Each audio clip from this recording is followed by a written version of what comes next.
क्यों जरूरी है श्राद्ध और नहीं किया तो क्या होगा?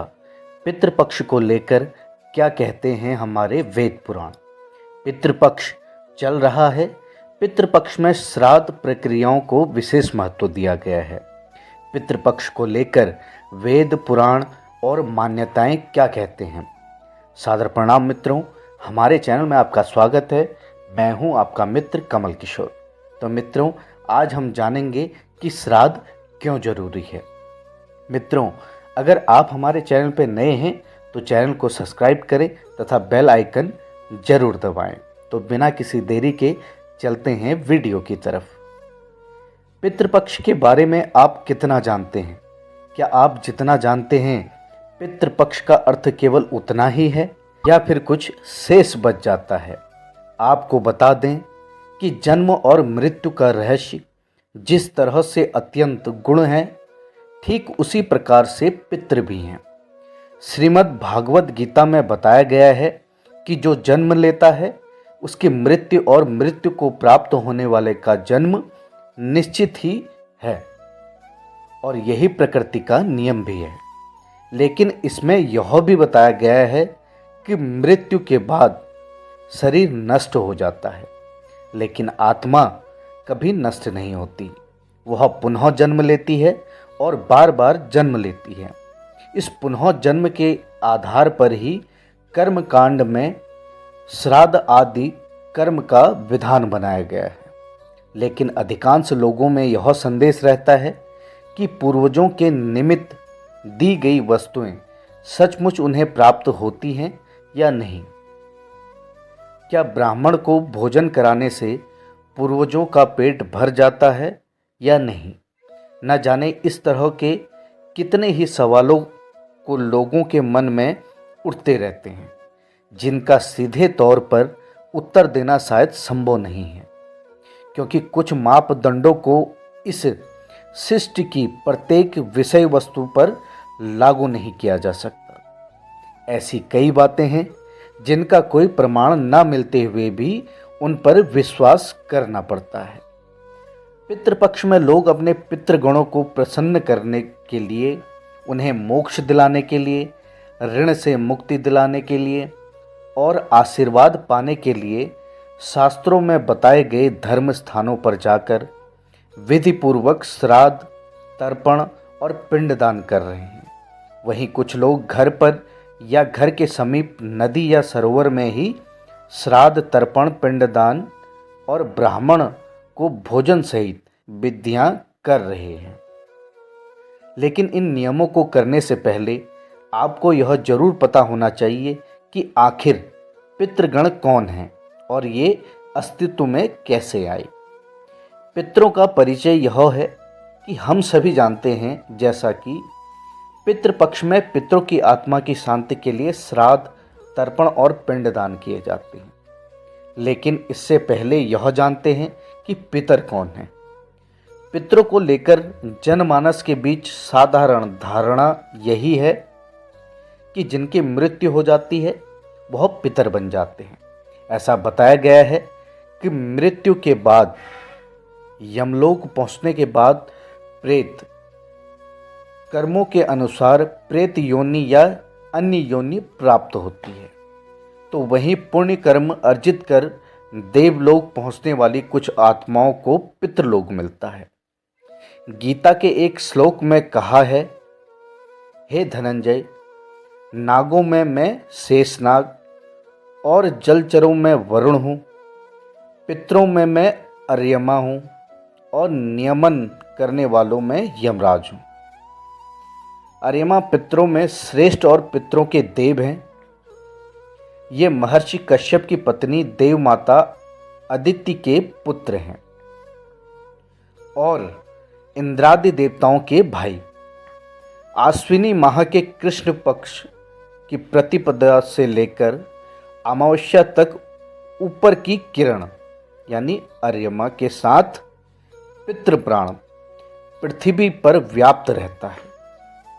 पुराण के अनुसार उत्तरा फाल्गुनी नक्षत्र में अर्यमा का निवास लोक है और इनकी गणना नित्य पितरों में की जाती है।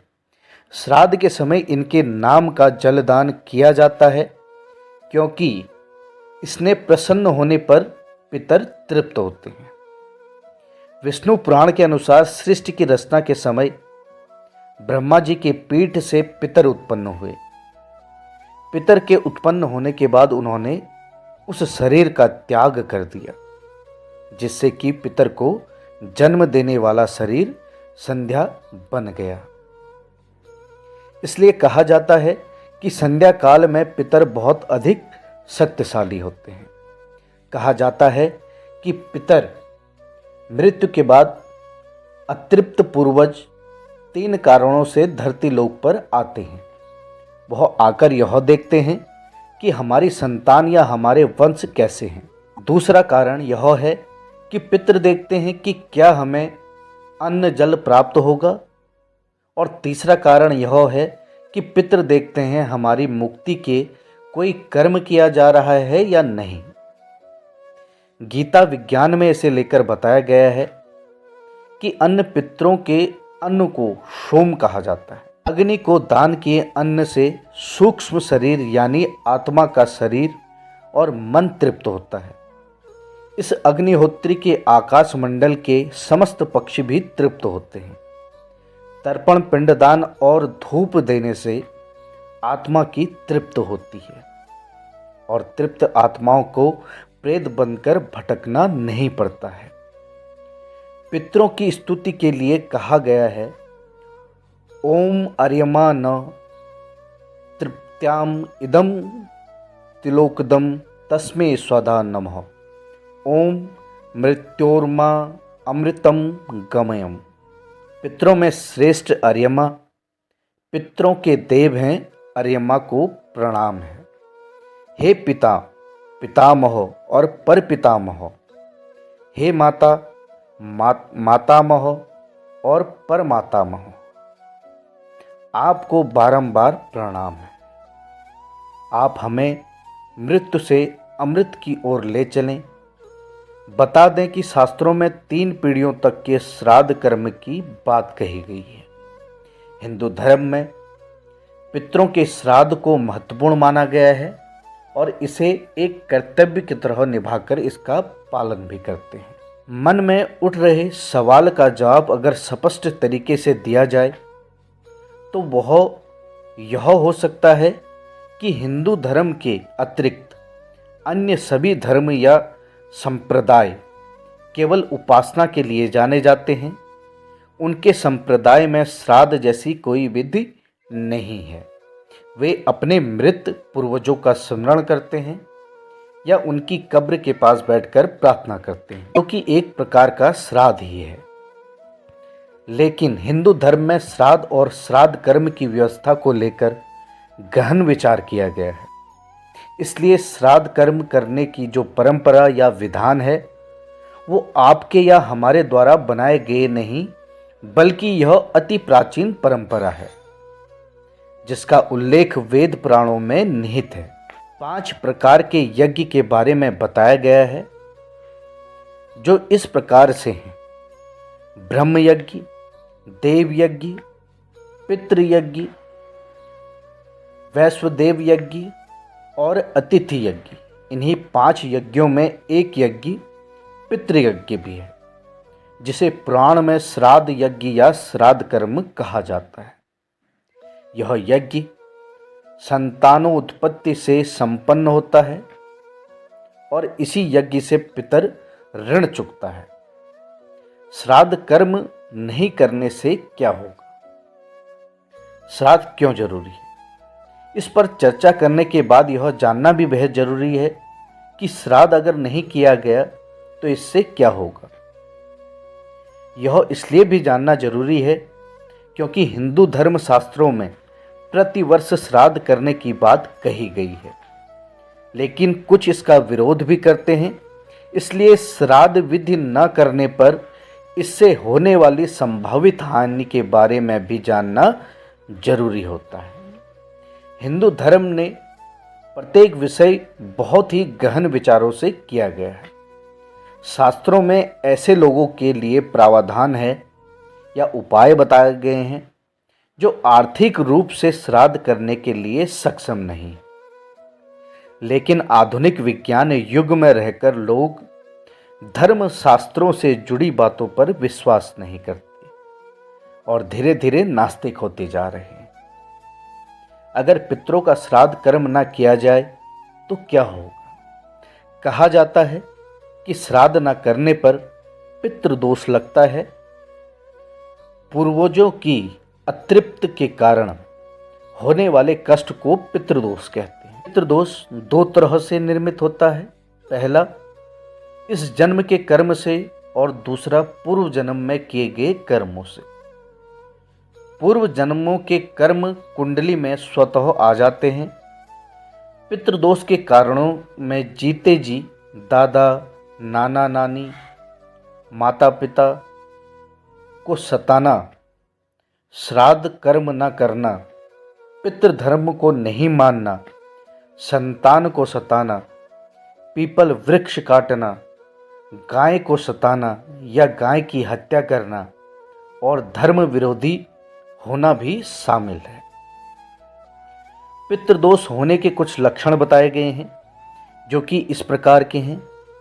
विवाह ना होना, पति पत्नी में अनबन, गर्भधारण न होना, गर्भधारण होने पर गर्भपात हो जाना, समय से पूर्व संतान का जन्म होना या फिर विकलांग संतान का जन्म होना, व्यसन, दरिद्रता, रोग आदि सभी पितृदोष के लक्षण हैं। नियमित पूजा करें। पितरों के आशीर्वाद से ही पितृदोष से मुक्ति मिलती है। स्वर्गीय परिजन की मृत्यु तिथि यानी पुण्यतिथि पर गरीबों में वस्तुओं का दान करें। ब्राह्मण को भोजन कराएं। भोजन में मृत आत्मा के पसंद के कुछ व्यंजन जरूर बनाएं। पीपल वृक्ष में दोपहर के समय जल, फूल, अक्षत, दूध, गंगा जल, काला तिल पितरों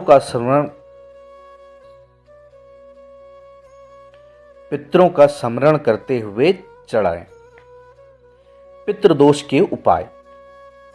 कुंडली में पितृदोष होने पर घर के दक्षिण दिशा की दीवार पर पितरों की फोटो लगाएं और फूल माला चढ़ाकर नियमित पूजा करें।